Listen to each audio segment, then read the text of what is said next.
खबर देंगे आपको कराची से, जहां लियाकताबाद में मुफ्त राशन कार्ड की रजिस्ट्रेशन के हवाले से होने वाला एहतजाज अब खत्म हो गया है। खवातीन और पुलिस के दरमियान मुज़ाकरात कामयाब हो गए हैं।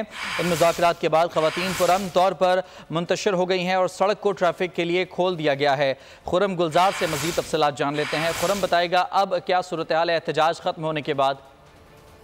जी बिल्कुल, एहतजाज जो है खवातीन की जाने से जो किया जा रहा है, जिसमें मुफ्त राशन कार्ड के रजिस्ट्रेशन का अमल ना होने की वजह से खवातीन ने एहतजाज किया था, जिससे पुलिस और मुजाहिरीन के दरमियान जो है वो मुज़ाकरात के बाद अब खवातीन पुरअमन तौर पर मुंतशिर हो गई हैं, जिसके बाद ट्रैफिक की रवानी जो है वो यहाँ बहाल कर दी गई है। जबकि पुलिस का कहना यह है कि हमें इस तरह की कोई इत्तला मौसूल नहीं हुई थी कि उनके इलाके में कुछ इस तरह से कोई गवर्नर सिंह की जानिब से रजिस्ट्रेशन कार्ड का अमल शुरू किया जाएगा। अगर इस तरह की कोई इत्तला होती तो पुलिस की जानिब से यहाँ इलाके में इजाफी नफरी भी तैनात की जाती। ताहम अब जो है वो तमाम शारा जो है वो लियाकताबाद की वो क्लियर कर दी गई है। शारा पाकिस्तान ये रोड कहलाता है, जिसकी वजह से नाजाबाद और टीनट्टी, साथ ही लियाकताबाद और सिंधी उर्दू की जानिब तमाम जाने वाले जो रास्ते थे वो मुकम्मल तौर पर बंद हो गए थे, जो कि अब क्लियर कर दिया गया है। जी ठीक है खुरम, बहुत शुक्रिया आपका तफसीलात के लिए।